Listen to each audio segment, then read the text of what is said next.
Hello, everyone, and welcome back to another episode and another week of Line Change, the NHL betting podcast from the Action Network. My name is Michael Leboff, and joining me for this Tuesday night preview, 13 games on the docket. We'll try to get through them all. We will get through them all. We'll try to be as quick as possible. Are Nick Martin and Tim Kalinowski. And Tim, you are a newly minted state champion in uh, as an assistant coach in Massachusetts, the Commonwealth of Massachusetts. So you get to go first with your favorite underdog. That's what you win. Um, so yeah, wonderful prize. You get to go first here. You have the pick of the litter, all the team underdogs on this 13 game slate, and you've landed on I've landed on the team that's playing the Boston Bruins perfect. at TD Garden, where we just You could won a pull state another upset at the championship. Garden. Going to pull another Yeah, upset at the Garden here. exactly. And I don't know if Ottawa's the team to lock it down 1-0, like my team, but yeah, I'm on Ottawa here, plus 190. It's just seems like this number is a little too long for the type of variance this Ottawa team has in terms of they can lose to San Jose one night and then they can go beat like a Bruins, they can go beat a Vancouver and Edmonton. Like they can do one of two things on any given night. And I think that kind of taking, if you look at the price of plus 190 and about in that area, it's just too long of that being the difference. The Bruins too, we've seen them be, I know that they've won two straight here, but we've seen them have moments where they don't look completely steady. They don't look like they have things completely figured out. I mean, wild game against Philly, their last outing. So I just think that I'm willing to take a shot on just this a pretty massive price on an Ottawa team that can just go a number of different ways. And if it loses, I could say, hey, they're plus 190 anyways, right? Yeah, and the variance with isn't just with the Senators these days. Like there's a ton of variance in these Bruins games. You touched on that Flyers game. That was an outrageous game. Uh, they're playing and have played a ton of overtime games. Their 5-on-5 numbers don't look anywhere near what we're used to from this team. They've been a little bit better of late, their last 10, but just the season as a whole, Boston's been I think just taking a step back at 5-on-5, which I think is perfectly adequate with what people expected. They are doing a better job defensively, think of late than they were maybe through the dog days, the middle part of the season. That said, it's just this Ottawa team. If the Bruins are giving up, are feeling like giving up some scoring chances, the Senators should be there. They have this reputation of being a team that gets up for these kind of games, and like you said, maybe they'll not be there for a trip out to Winnipeg or Calgary, and but against these teams in their division, I expect a pretty considered effort. And uh, I mean, they beat the Islanders on Saturday night in what I thought was a really good defensive effort. Maybe it was just the Islanders being terrible because they are. But they were also with the They were skating with the Hurricanes for a while until the doors got blown off as well. So yeah, we know that the Senators team can win this game and then follow it up with the loss to the Blackhawks on Tuesday night. I don't know if they're playing them, but you get the point. Nick, what do you think? Yeah, I completely agree. I think if the Senators get goaltending in this game, it's going to be a competitive game. And that's always a big if with this team. But when you're talking about this kind of a number, I don't think it's that big of an if. Like I'm guessing that the gameplay at even strength will look surprisingly close in this game. Sens also have Shabbat back. He hasn't been as great this year, but that does help compared to their recent sample of games without him. So I like it. I think the Bruins just, you can see it. They're not blowing teams out of the water. Even their better wins recently have just kind of been sharp defensive efforts where they held in and managed to do the right things. So I kind of feel like this game has way too many avenues to be competitive. And like Mike said, the Sens do have this rep for punching up well. I still feel like I see that with them as many horrific and embarrassing losses as they have had. I think this is the kind of game you want to target them getting up for right now, skating it a little bit closer to full strength too. So yeah, I'm with you guys on the Sens. All right, I'll go next. My favorite underdog, I really like the Senators, of course, but I'm gonna go with Columbus here. They're plus 154 against the Red Wings. Detroit minus 185. The total here is 6.5. I'll be interested to see where this line goes because it's a monumental game for the Wings, and you wonder if that attracts some money. But at the same time, who would want to bet the Red Wings right now with one win in the past couple weeks, and that win came against the Sabres? You think that they'd consolidate it with a decent performance against the Penguins, and they didn't. This is a play on Detroit's goaltending more than anything, I think. We knew that this team was leaky defensively, even during their hot stretch, which wasn't just a 6-game winning streak, right? They were like 15, they had won like 15 of 22. It wasn't just that one 6-game winning streak that gets all the attention. That they were rolling for a little while there. And we knew that it looked unsustainable because they were so reliant on Alex Lyon playing above his depth. And now that he's come back to earth and the other options, James Reimer, they're just not getting the goaltending. So if that defensive form continues to go the way it's going and you're not getting the goaltending, uh, you're just in trouble. You can be upset by anyone. And this Blue Jackets team, they're seriously wanting for depth right now with some injuries, and the trades that they made at the deadline. But their top six can give the Red Wings some issues. The back end isn't terrible, even with so a couple of guys kind of coming in and out of the lineup. So yeah, I think that this number is playable on Columbus, Tim. Oh, 100%. I think that, Detroit's kind of been two different teams this year, right? We've seen obviously what we think is pretty much near the bottom of this tough run that they've had, one win, like you said, in a couple of weeks. And then we saw them have that great Alex Lyon run. And even if the answer is that they are better, like they're closer to that good version of the Red Wings team, even then this line is like still enticing, if that makes sense. I just feel like Detroit right now, it's been so tough for them that every game now feels like it's nearly a 50-50 because it's like they're kind of just hanging on by the skin of their teeth. And how could you not say that, oh yeah, no, like they easily could lose to Columbus and like no one would bat an eye. And then you're talking about, the plus money price of what 140 or 155 ish or whatever. So yeah, I just think it's closer than this line, Nick. Yeah, I'm tempted on the Blue Jackets too. I don't think this will move towards Detroit being a bigger favorite. We'll see if I'm wrong. But the earlier openers actually had Detroit as a bigger favorite and it went the other way. And I think that's just like the same thing we saw with the Buffalo game. I think that's just the way the market's going to move on Detroit right now because of how horrible they've played.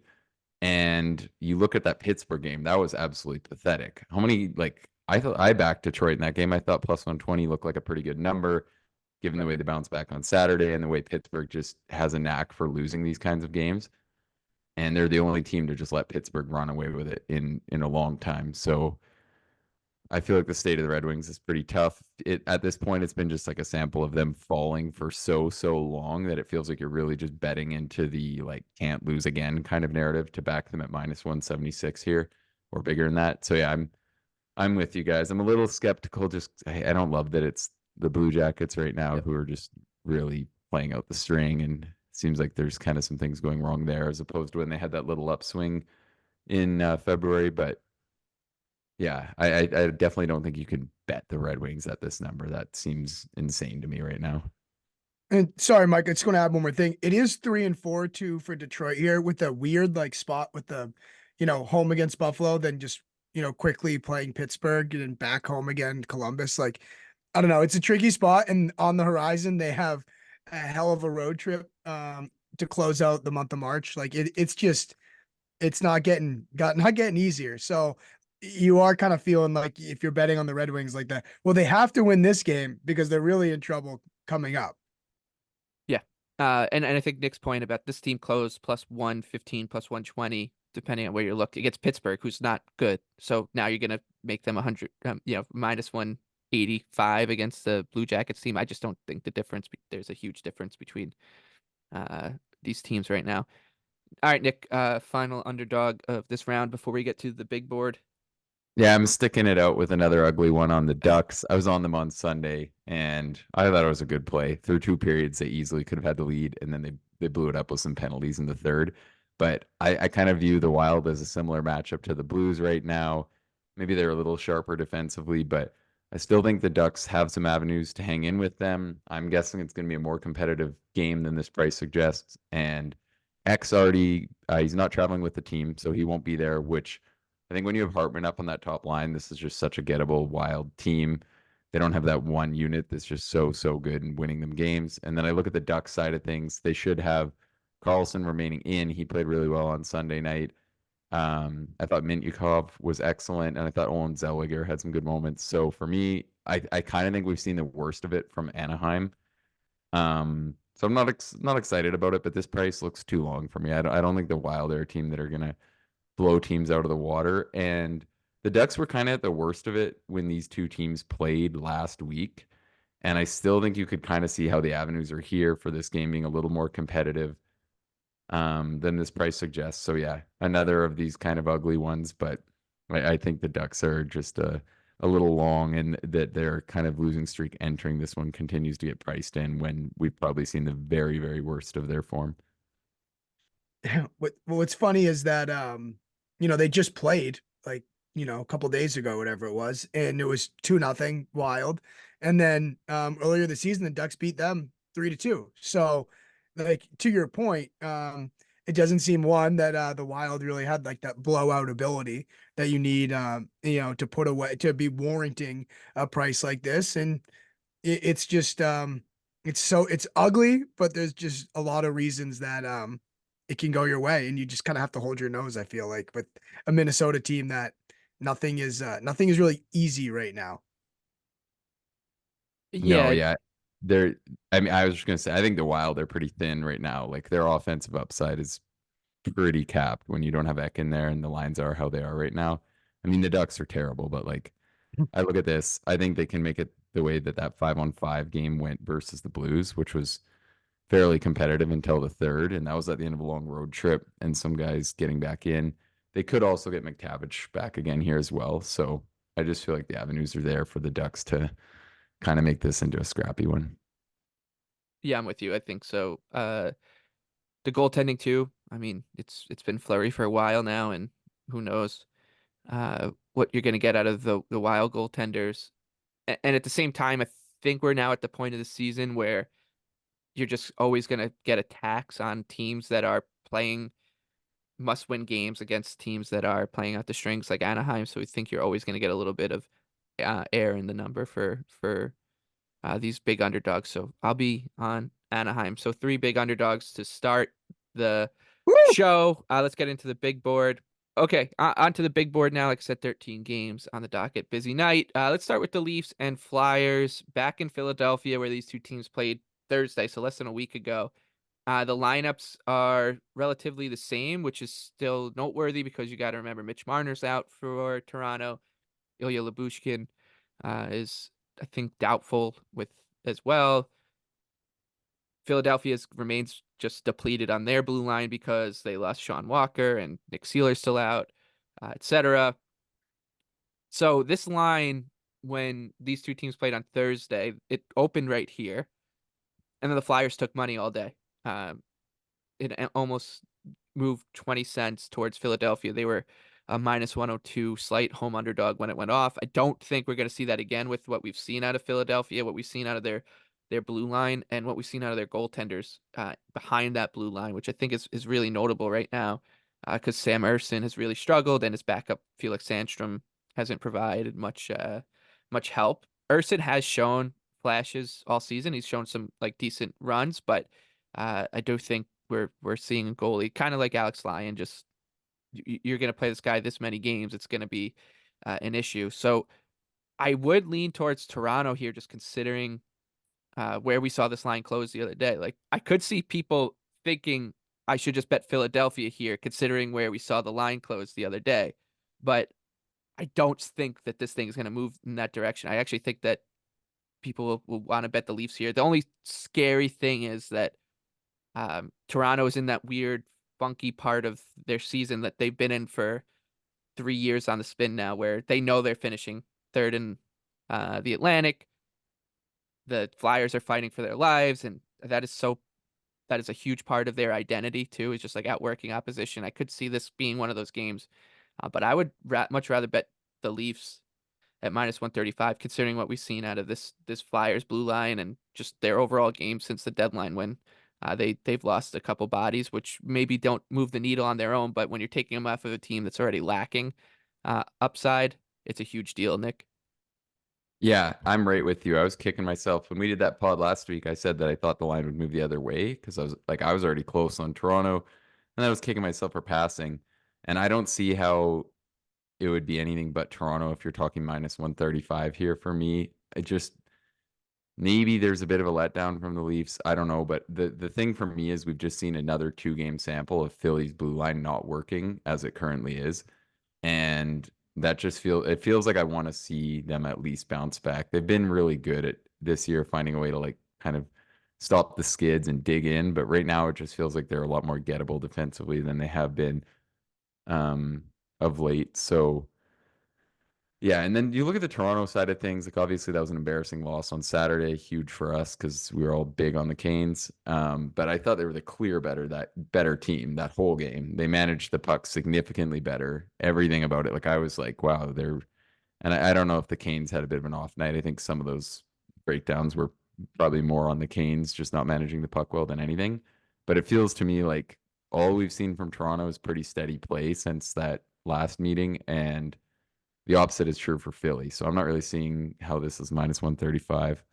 I'm a little tempted. Maybe on another slate, I think I'd get here, but um, on this really nice 13 game one, I feel like I'll just pass. Yeah, I'm pretty surprised by this number, honestly. With being cheap on the Leafs. Nick, you just said it so perfectly in that since they've played last, the Leafs have been very steady and the Flyers like extremely gettable. And I think that speaks to look, the Urson has been like I would say like if we grade him relatively to like the situation and the cards he was dealt, he's been pretty decent. Like it's just tough for him to play all of these games. I mean, they have no other option. He's literally playing like Marty Brodeur, you know, minutes here or starts. You know, like if you took this for a full season, the guy would be playing like 75 games. So I just think that the net mining and the defense is just a really, really tough thing for them. And, that's if they're going to play the way that they do, which is, they don't have a surefire, like, their power play isn't nasty. They don't have, a goal scoring that's easy for them. So they play a lot of these games where it's like playing with fire. And if you don't have a good decor and a reliable goaltender, it's going to make it really difficult. So I just see way more avenues for the Leafs here. And I think this is cheap. And I think I'm going to be on the Leafs actually. Yeah, and like to talk about the Urson thing and just what we're kind of seeing with the D over the last 5 games, the Flyers are 11. They have the 11th worst expected goals against per 60 when all year they're trending like top 10 there. Yep. So it is a pretty small sample, but you can also point out that the decor is clearly It's not what different. it was. Yeah. It's Yeah, meaningfully so different. Yeah. exactly. So I think that's why it's like you probably need to actually see them figure it out a bit before you should be betting them, I think. And it's also worth noting this is a young team with guys who, or not, there's a lot of guys on this team that they've relied on all season long that are now playing into that stretch of season where they've basically never been taxed like this as well. So Right. I do think that comes into play a bit. Yeah, they're a tough, tricky team to handicap. I would say like they're in this gauntlet of a schedule where they're playing Toronto, Boston, Carolina, Florida, and the Rangers in the next 7 days. This is probably their best chance to get 2 points out of those games too. So it's a weird stretch here for the Flyers. For what And it's worth, Lee Buff. Sorry to chop in. For what it's worth, Urson, when since the Carter Hart situation, after rest, he's been pretty good. He's won twice, and then the game they lost was 2-1 to shootout. So he's if he gets his rest, maybe that helps. But again, the decor for what it's worth, I thought it was yeah. good to look at. Okay, let's move on to unfortunately the Canes and Islanders on Long Island. Uh, Carolina minus 148, the Islanders plus 124. This total sitting at 6 right now. It might be a few 6.5s out there as well, but I'll let you go first here, Nick. I've got some things to say about the Islanders, so I'll let you guys go before I get that out. I don't have too much to say on this one, honestly. There's some openers out there that were 6.5. I just think that's wrong. I know the Owls have kind of had some higher scoring games than we'd expect, but the main bounce back under Waugh has still been their defensive play. I still think that's the way we're going to see them shore it up against a really good Carolina team after a pretty embarrassing weekend. So I don't really think it's anything worth me dwelling on too much when it seems like those numbers might not hold. But yeah, I was definitely leaning towards the under to start. Yeah, Nick, that's why you have the action app. That's why I put the notifications on, because I immediately tailed you when you tracked that, and 6.5 just seemed a little like way too high for that game. You look the way it's trending, it's going down, down, down. Leboff, I'm actually gonna let you speak on your team here, because I mean, I don't know what to make of your Oh, team. they're not my team. I hate them. Yeah, they're a disaster. And what was crazy was that there were some legitimately good things happening during that 6 game winning streak, and when you expanded it to like when Watt took over, and it was like the Islanders just abandoned it. They're now playing that same kind of style in their own defensive zone that they played under Lambert. Typical shooting themselves in the foot situation, and that makes it really difficult to handicap them, because if on one hand you say, well, if they can just not do that, then we have a cohesive group here. And on the other hand, you're like, well, I don't think I can trust them to not do it. And it's maddening as a fan to watch them continue to turn pucks over at both blue lines. I can count on one hand during the Barry Trotz years, like how many mistakes, like just clear cut, 100% unadulterated, unforced errors this team would make in like a 2 week sample. And then now it's just every night there's just something crazy. So many times you'll hear Butch Goring, the color commentator, being like, oh God, look out," because he sees the turnover at the blue line coming, and Brady Tkachuk picking off a pass, or Ridley Gregg picking off a pass, and it's terrible. They're a terrible watch. They're a terrible team. I do think Simeon Varlamov gets a start here. I do think that there's going to be some lineup changes as well. Maybe it jolts them a bit. But the Hurricanes are just in a different tier. So I actually thought that you guys would be coming on here stumping for Carolina at minus 150, even on the road. But maybe I feel a little bit better about the Islanders, knowing that, or maybe you're just being nice and you guys talked No, beforehand. I was close on Canes, honestly. It just wasn't my favorite. The main thing was just that I thought that under number was so bad that I was like, okay, I'm gonna come up for that. I think the points you make, Mike, about I don't want to use this as a point of defending the team, but I feel like you always see people when like the Leafs get eliminated and when the Islanders lose games like this, and people ragging on the teams for being heartless and that sort of thing. And I think the whole mentality a lot of times with stuff like that is just wrong, because hockey is ultimately a game of decisions. Like the number one thing that influences the game is decisions. You can work as hard as you want, but it is a thinking game. Every player out there is like a quarterback. Every guy needs to be in the right spot defensively. You can't just react and work harder and make things work. So I think that's like a fair kind of point about the Islanders. I think that's kind of one of the downfalls this year, where it's just like there's some of the defensive guys on the back end and some of the forwards. I think it is what it is. Was obviously trying to coach them up, but those things are kind of creeping back in, Yeah. which maybe doesn't quite work towards the under, but I still feel like they had shown enough defensive bounce back under Waugh that I wanna tap into Yeah. that. It could be. And I actually, it's crazy. I'm here like clamoring for them to put Robert Bortuzzo back in the lineup, which is insane, but that's what I want, because I'm like, at least I could trust that he's not gonna pass the puck to Mika Zibanejad. He understands who's on his team. But that's where we're at right now. So Um, Nick, they're trying. They're just stupid. You know. I think that's part of it. Like, I mean, because you see people being like, how could they play like this versus Ottawa? How could they play like this versus New York and this and that? And I'm like, I think they want it. I think most of the guys really want it, at least. Like it's just, it's hard when you get out there and you're actually in the moment. And I think too why we didn't come in here, banging our fist for the Hurricanes. And I actually, if I had to play a bet other than that total that Nick put on the app, it would be the Hurricanes. But the problem is with the Islanders, when it's going good, it looks so good. Like, and it's like it all makes sense. It's like, oh, they have good goaltending. Barzal, like, oh, look at this. This is so pretty. And then it's, that's the problem. That's why it's so hard with them. yep. And as I said to Nick before we hit record, the Islanders have 37 losses, I believe, on the season. Maybe it's 38 now, including overtime. Um, and they 38 losses, and they've lost one in a row 4 times. So they are a team that when they go bad, they go down pretty bad. Moving on, and that's not what you want. You don't want to play the Hurricanes when you're down bad. The No. Sharks and Preds up next. This is gonna be a little bit of a fun stretch. It seems like all the games out west are just complete mismatches. So we'll go through them pretty quickly because they aren't all that appealing. Sharks plus 295, Preds minus 375. This total 6. I mean, it is pretty crazy that the Preds are good enough that a minus 375 price against any other NHL team seems justifiable. I'm not going to play it though, Nick. I actually thought I was close. Like the avenue I kind of see, so it's come down a little. I posted the game to go over 5.5 and the Preds to win was plus 111. I think that's decent. I feel like I see that as like closer to a 50-50 shot in this game. The Sharks really are just that horrendous right now. You look at the way they played Chicago. I feel like that was legitimately their best effort. And Cooley was pretty awful in the third period too, and he's probably not going to get this game. But still, I think there is actually this big of a drop off between these two teams that I'm more tempted by the Sharks, or sorry, the Preds in some fashion than anything else.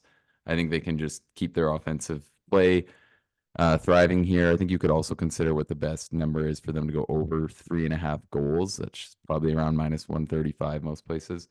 But yeah, those are kind of my looks here. I think the Sharks are, they're pretty far below, I think, the rest of the league right now. I mean, also too, this is the Sharks' last game of this road trip here. And I just thought I'd look. This is their last like real long road trip of the season. This is just all time. Mail it in. This is like, Yeah, they get to go out in Nashville afterwards. guys, this is the Enjoy last it. big roadie with this horrendous team this season. Like, we're going out in Nashville. Let's call it a season. Like, let's just And you know go what? home. The best part is, though, I want the Sharks to win the draft lottery. I really do. I mean, I don't think anyone wants to see Chicago win, and they are now in dead last with some gap again. So that's a good thing on some fronts. Except my dad. My dad only Big wants good original players. six guy. Only wants good players to go to original 6 teams, so he's not rooting for that. Well, But I mean, I think we all he'll are. get a compromise when he ends up in Pittsburgh, like Exactly. they all do. Avalanche and Blues next. Colorado sitting just shy of minus 200 against the surging Blues. They're doing it again. They're doing it again.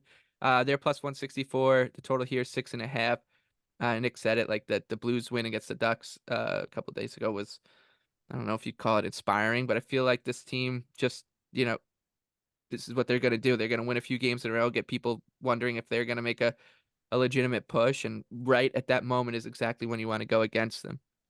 So the price is a little too high on Colorado. I think we might be at the top of it with the Avs, a really good game or exciting game against the Oilers the other night for Colorado, who's now won 6 on the spin. They are not only a threat to win the Central Division, they're in a 3-way tie with Dallas and Winnipeg, but also knocking on that President's Trophy door. So if you want, take a look at the best number for that one if you want to bet into that. I'm happy to pass here though. I just think that the Blues are too weird right now to want to lay minus 200, Nick. Yeah, I would stop right at minus 200 on the Avs. I actually like them here. I think the Blues are just way too susceptible to high end talents on the back end. And this game opened at there's offshores as short as like minus 175, and I thought that was brutal. And anything better than minus 200, like I said, is a play. I'm still not sold on anything the Blues are doing. I'm wanting to fade them. So hopefully some of the numbers hold up. I think it's gonna be a popular play. It seems like most of the sentiment I'm seeing around the betting market is that this team is still really awful. Um, so yeah, I want to fade the Blues here. I think the Avs team total again is also another option, as it seems to be when the Blues play good teams. Yeah, I mean, I'm totally like I'm pretty anti St. Louis. I'm not a huge believer in them. I give them a lot of credit for continuing to find ways to win, but I certainly, we've said a million times that we don't think of St. Louis as, one of the better teams in that clump of middlers in the West. So I guess I do kind of have a bias in thinking they're not, you know, really threatening. But on the other hand, this Colorado team, like this feels very like they're just on such a roll, and I kind of want to sell on a team that's doing that. So like, but I want to sell the Avalanche, but I don't want it to have to be the St. Louis Blues. Basically is the point. And especially to the Avalanche, they've had a great Western swing here. And so it was, at Calgary, at Vancouver, at Edmonton. Now you come on your way home essentially at St. Louis. I just don't love that really. I just think it's kind of that one extra road game, and it's also two of those previous games going to overtime. I just think it could be like a fully excused kind of stinker from the Avs. So probably a pass for me. The thing for me though that I would throw out there is that everyone thought every move the Avs made at the deadline would be great, and they've all been great. And now they have Nichushkin back too and Lehkonen. So I'm just like, I don't know. I don't know if the market's fully even caught up. Like I was surprised that they were closed as big of an underdog as they did in Edmonton. I really think this team's just that much better now because they were as good as they were earlier in the season with some pieces that were clearly just bad. So that's kind of my take on why the Avs really are just kind of coming around and why I don't mind the spot. And then the other thing I'd throw out there, Tim, is like I can see the long road trip narrative, but these teams, there really is a lot of legitimate hatred there. And then the other thing is the Avs are right in the thick of that central race, and I feel like all those teams are very aware that they don't want to be in that 2-3 matchup. So hopefully that helps prevent a letdown from the Avs here. No, I think it's a good point. I think it's a good point on the players coming back and the deadline moves. Maybe like and I think this number's gonna close pretty high. So that's kind of what I'm worried about too. Like I might feel like I kind of missed it. We'll stay out west. I think this one is also pretty unappealing from a betting standpoint. Actually, let's just lump these next two in together. Canadiens and Oilers, Montreal plus 260, the Oilers minus 325. The total here 6.5. And then there's the Kings and the Hawks, with Chicago traveling as plus 295. They've been playing better of late. Maybe you want to play into that. Go right ahead. Kings minus 375. That totals at 6. I think we start the show with our favorite underdogs. All three of them were pretty chunky prices. I think that tells you what we think about the rest of these dogs. Just not all that appetizing. So I'm happy to pass on both of these. Nick, anything you want to share on Oilers and Habs or Hawks Kings? No, I like your decision here to make this call and tighten up the episode by doing that. I'll say that I lean, if I had to pick one, it would be with the Kings being my preferred of the two huge favorites, but I really don't have much else to add. Yeah, I mean this is pretty tough. I would actually probably go Edmonton as my preferred favorite, but it does. I'm not too excited to really have to pick either of them. Yep. It's I think I really think I wish we could bet like Chicago more. Like I really because I feel like they are very feisty, and I wish that there were betting odds that could like reflect getting paid out in some way. Your opportunity was Sunday, Tim. Yeah. But I'm sure you looked at the line and thought there were two favorites. Yeah, exactly. That is indeed what happened. I can tell you this with a pretty good deal of certainty. There's going to be a lot of people around 9 p.m. Eastern time that are just going to lump in that Oilers Kings in regulation parlay or regulation parlay or money line parlay. I think you can feel pretty confident of that. All right, we'll wrap up this section before we get to best bets with the Bolts, the red hot Tampa Bay Lightning, and the Vegas Golden Knights. Tampa plus 120, Vegas minus 142 at the time of recording, and a total of 6.5 here with money. It looks like money's coming in on Tampa already. I don't think that's that surprising with the way that they're going. The process looks, I think, marginally better. They're still winning games the way that they tend to win them. The one thing I will note is we talked about those deadline additions of Duclair and Dumba at the very least just put two above average NHL bodies, and I know you can definitely argue that with Dumba, but compared to what the Lightning were trotting out there on a nightly basis, like he's an upgrade. They put those two guys in the lineup. It does make them a step forward, allow them to take a step forward and put guys kind of in the right place. I don't think that this number looks bettable. I would say if money keeps coming in on Tampa, like I would play Vegas at minus 130. Nick, anything here on Bolts and Knights? I actually lean with the Knights, but I was kind of with you. I thought it looked fair. I just think they're a way superior team than the Lightning right now. It's going to take them a little time to mesh together, but I still view them as a drastically better side. The only asterisk with that would be, I guess, if Vasilevsky's going to have 55 save nights, that probably might put a little hiccup in that thinking, but I still feel like right now the Knights are just head and shoulders better than them, and they offer a pretty legitimate home ice advantage, I think. So um you might get the price you want on the Lightning here. We'll see. I kind of thought I think that the Knights should be a pretty big favorite. I like and bet the Vegas Golden Knights. I think this is a good opportunity to take what I think is a better team. Nick, all the reasons you outlined why you, I guess, didn't bet the game or concerned about the game is why I like Vegas. Sure, if Vasi has a 55 save night to beat me, I tip the cap. Yeah. I also think Vegas at home, you mentioned it, they're absolutely stellar at home. I think the number is 21-10. Yeah, I will take that. I think we're going to be looking back and saying, why didn't we take Vegas here? So I'm going to jump at the opportunity for an excuse to bet a good team, right, Leboff? It feels good to bet Byron. Yeah, it feels good to get Yeah. Bayern Munich. I would say that Vegas scares me compared to the other good teams. But Tampa's definitely not a team I'd be afraid of betting against, despite the little 3-game winning streak here. And hey, we've seen this team take its foot off the pedal in years past when it looks like they're just settled into a spot. So maybe they start doing that with it look all wrapped up. And you mentioned the splits.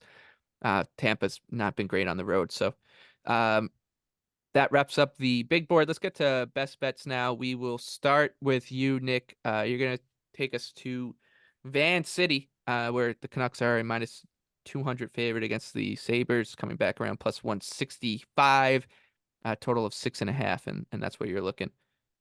Yeah, I'm looking at another Buffalo Sabres under here. They've been great to us on this show and everywhere else lately. And I think that this is just another one that I don't quite see the 6.5.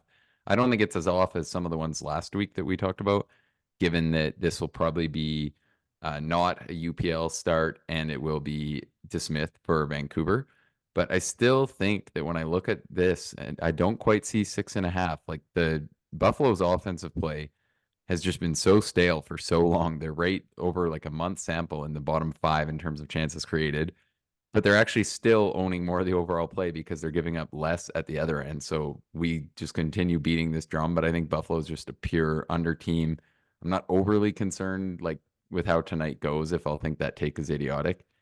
And then the same thing for the Canucks. It just feels more and more like their offense is a little flat. They're not getting the same kind of play they did out of some of the names. And the other thing is they're really not getting the same kind of play from the pieces down the lineup that they were at the start of the year, which I think was one of the bigger like critiques that people kind of saying they were lucky and so on were making, was that the bottom 6 wasn't going to shoot the lights out the way it had been. And now that looks like what's going on. Peterson's kind of shuffling in and like they can't quite find good line mates for him right now and he's not producing. So I think Vancouver's offensive upside is not what it was. The other note I'll throw out there too is Lindholm's really struggling. That trade is maybe he'll find it. I don't know, but I think the Flames might kind of really luck out on not signing him to a long-term deal. So it's scary given the back-to-back spot and that it's DeSmith versus probably Eric Comrie, but I still just I don't quite see 6.5, so I'm just gonna close my eyes and do it. And then the other note I'll throw there too, if Buffalo won tonight, I wouldn't be shocked if they just said like, let's roll UPL again. Yeah, because I would agree. or even if that maybe I think they actually still haven't confirmed at the time of recording. But either way, I don't think this is one of those spots where you can just pencil in that they wouldn't go back to back because their entire season is on the line. So it feels like to me, you just like, if he's ready to go, you play him all over again. I would think that it's even if they lose, I think I could see it like them just being like, we gotta go for it, especially with just a couple weeks left in the season. So it's not like you're worried about burning them out in a January game for the stretch run. I like the overtime in this one too. I think that we're going to see the Sabres continue to play this style of hockey down the stretch until they're either out of it or they'll just keep doing it. So I think that this one, because like you said, it does feel like a good under bet. Also has some value on it to go past regulation. So I'll be looking at that. Tim? I mean, this these Buffalo unders have been so good to us, and they continue to seem like get mispriced. I don't know. I don't really know what it is. But you think about it, they're 26 overs, 42 unders on the year, 2 overs, 8 unders in their last 10. Like it's so much of it seems like it just lines up. Even their offense doesn't seem to be threatening a ton, and then they get good goaltending. They're defending pretty well, and I think a lot of teams are like, especially this time of year, it seems like they're playing a lot of real contenders, and I think the other teams find to play that way too. And I think that's why it's really helping in the last couple of weeks here. So yeah, that's how I feel about that. Yeah, and I And did. yeah. The one thing I'll throw out quick before we move off that, I feel like it always seems hard to cash under 5.5s, right? I don't know if that's just my head, but right now I feel like I really need to like an under to like a 5.5. I feel like I almost just brushed past those. So I was interested. So I messaged Andy and I said, "Hey Andy, what are the splits over the whole season on 5.5 games?" They're pretty even. They're pretty much, there was actually a few more overs that had hit on 5.5s than unders, but he said it's really balanced out over the last month. So I think maybe that could be like an actual trend that has to do with the way a lot of these games, it's kind of like, Vegas or odds makers are expecting a tight game, and then they go out there and it is now getting closer to the playoffs. A lot of them have a lot more meaning. So it seems like it's kind of showing out more that way. Who knows? Maybe it just could be some random trend, but it feels like the unders and more of these games where you can kind of expect a tight one have seemingly gone that way of late. Okay, I'll go next. I like the Pittsburgh Penguins. They are getting dealt a plus 124 price in New Jersey against the Devils. The Devils are minus 148 favorite, total 6.5. You could call this one an eliminator if you'd like. Both these teams are basically hovering around 10%, 8%, 6%, depending on the model. You're looking at to get into the playoffs. Hey, a win for either one of them would put them within shouting distance of the Red Wings or Capitals, Islanders, whoever ends up on Tuesday with that second wild card spot. So they're going to be up for it. It's a last gasp effort from both. The one difference here is that I think that Pittsburgh has just played better of late than New Jersey. I'm not saying that they played well, but I think they've just played a better overall game than the Devils, who they had that one good show out against the Stars, but then they followed it up with a drab performance in Vegas where they just hung Jake Allen out to dry. And then they were terrible in Arizona the night before. So between these two teams, I think one is actually a little bit more galvanized than the other, and that might be really looking too deep into things. But the one note I'll make is that since Michael Bunting arrived and the Penguins have kind of rejigged their top 9, like that third line of Eller, Puustinen, and Smith has been pretty good. The Crosby line is fine still, and they have a better second line with Malkin and Bunting, Raquel, and so it looks better, and I trust their goaltenders more. So I think that this is actually a spot where the Penguins could win, and I wouldn't be shocked if this one ends like in a rout too. Like I wouldn't, if you want to bet the Penguins, you want to go chase a price like on a minus 1.5 or 2.5. I would not be opposed to that either, Nick.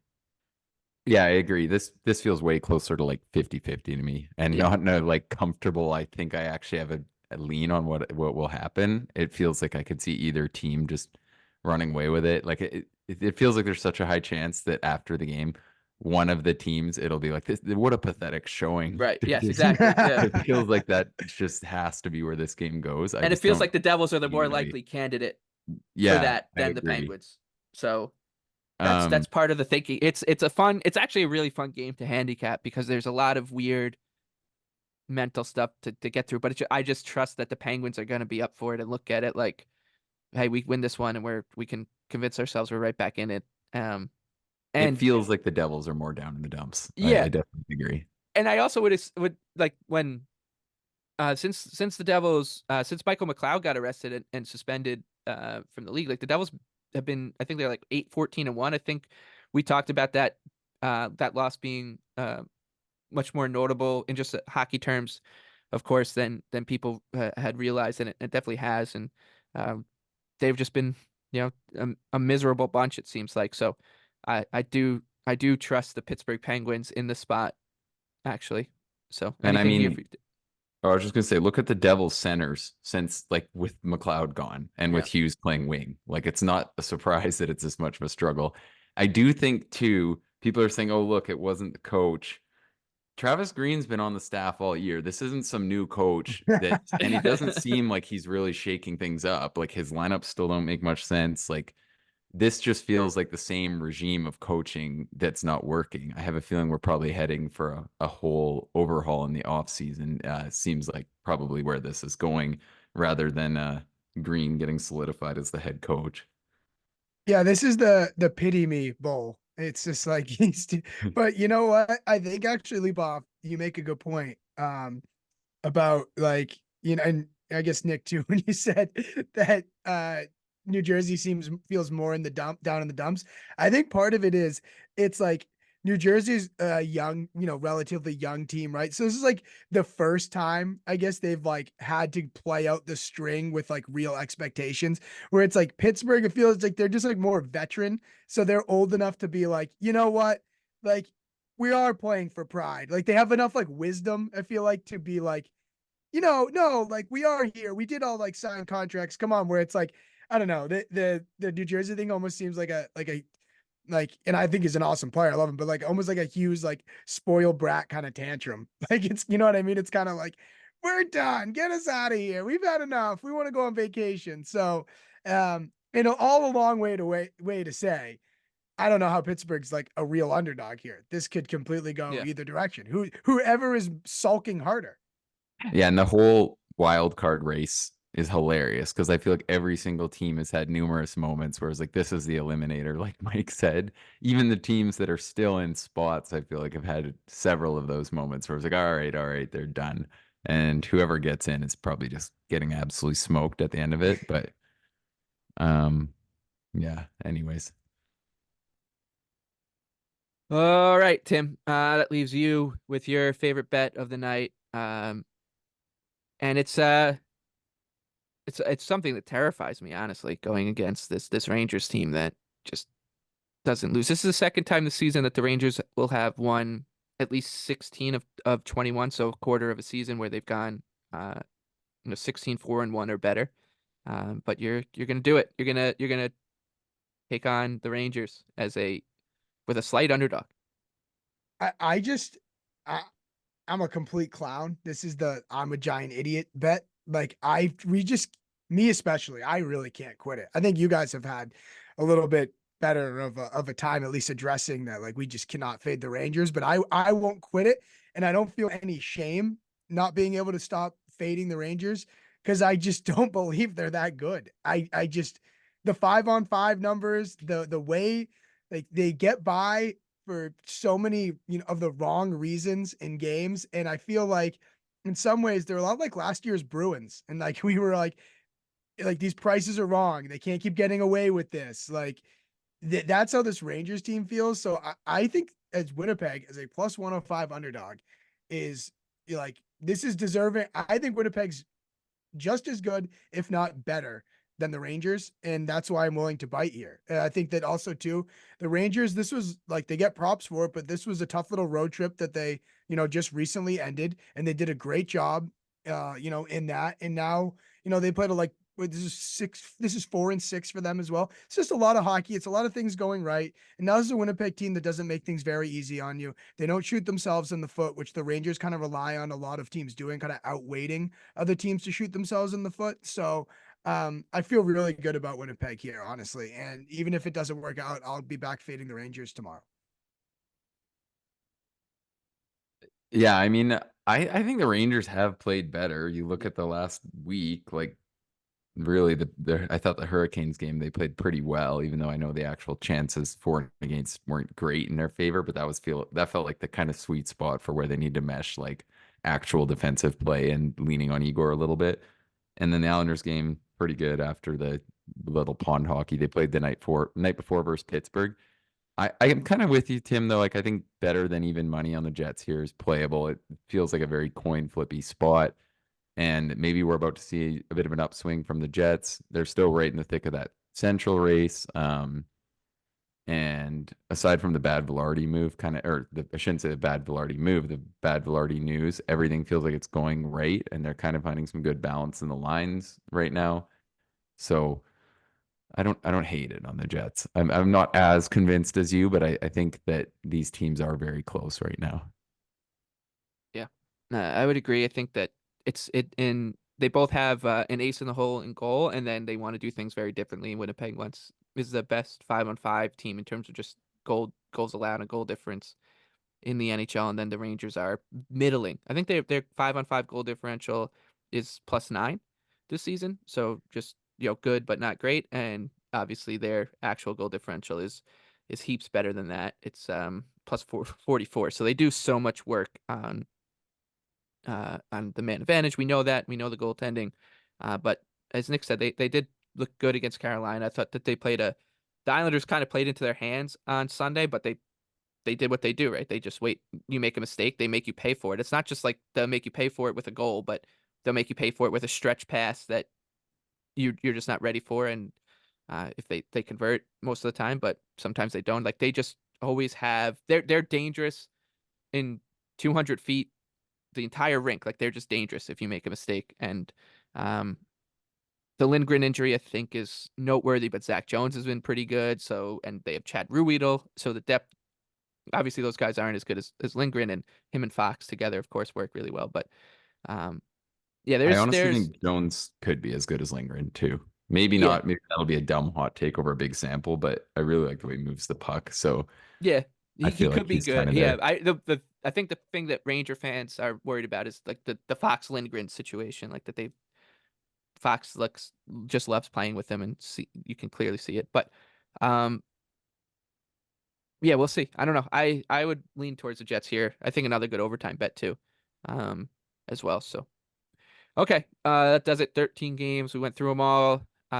We started at the top with our favorite underdogs. They came in on the Ducks for Nick.